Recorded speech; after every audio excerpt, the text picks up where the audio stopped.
નમસ્કાર દર્શક મિત્રો, હું આપની સાથે છું રાખી અંજારિયા. સ્વાગત છે આપનું કચ્છ ઉદય ટીવી ન્યૂઝમાં. તો દર્શક મિત્રો, જોઈએ આજના સમાચારો વિસ્તારથી.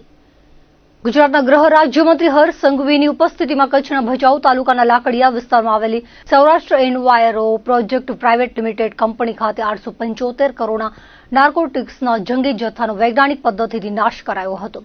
ગૃહ રાજ્યમંત્રી હર્ષ સંઘવી તેમજ રાજ્યકક્ષાની ઉચ્ચ સ્તરીય ડ્રગ્સ ડિસ્પોઝલ કમિટી અને ત્રણેય જિલ્લાની પોલીસ સ્થાનિક ડ્રગ્સ ડિસ્પોઝલ કમિટી દ્વારા પૂર્વ કચ્છના 11 કેસ, પશ્ચિમ કચ્છના 16 કેસ અને મોરબી જિલ્લાનો 1 કેસ મળીને એનડીપીએસ એક્ટ હેઠળ કુલ 28 કેસ કરાયા હતા.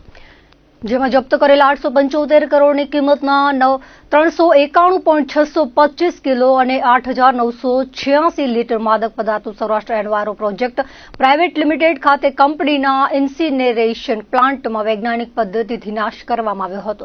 આ પ્રસંગે ગૃહ રાજ્યમંત્રી હર્ષ સંઘવીએ જણાવ્યું હતું કે દેશના યુવાધનને બરબાદ કરનારા ડ્રગ્સને ભઠ્ઠીમાં આગને હવાલે કરીને ખાક કરતા સંતોષ પ્રાપ્ત થયો છે.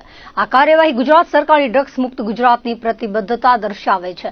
તેમણે ગુજરાત અને કચ્છ પોલીસની કામગીરીને બિરદાવી હતી. ડ્રગ્સના દૂષણ સામે ગુજરાત પોલીસ એક જંગ લડી રહી છે. ગુજરાત પોલીસે ભારત પાકિસ્તાનની સીમા હોય કે સમુદ્રની તેજ લહેરો હોય કે અન્ય રાજ્યો વચ્ચે ચાલતા રેકેટ હોય તેને નાકામ કરીને ઐતિહાસિક ડ્રગ્સનો જથ્થો પકડી પાડીને યુવાધનને બરબાદ કરવાના મનસૂબા ધરાવતા તત્વો સામે ધાક બેસાડતી કાર્યવાહી કરી છે. ગુજરાત પોલીસ સરહદ પારથી ઘુસાડવામાં આવતા ડ્રગ્સના દૂષણને નાથવા માટે કટિબદ્ધ હોવાનું જણાવીને કચ્છ સરહદથી ઘુસાડીને રાજ્યના યુવાનોને બરબાદ કરવાના પ્રયાસોને નિષ્ફળ બનાવનાર કચ્છ પોલીસની કામગીરીને બિરદાવી હતી.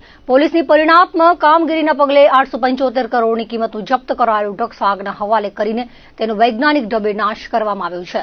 હજુ પણ યુવાનોને બરબાદ કરવાના ષડયંત્રો સામે ગુજરાત પોલીસ સક્રિય રહીને કામગીરી કરતી રહી છે તેવી પ્રતિબદ્ધતા તેમણે વ્યક્ત કરી હતી.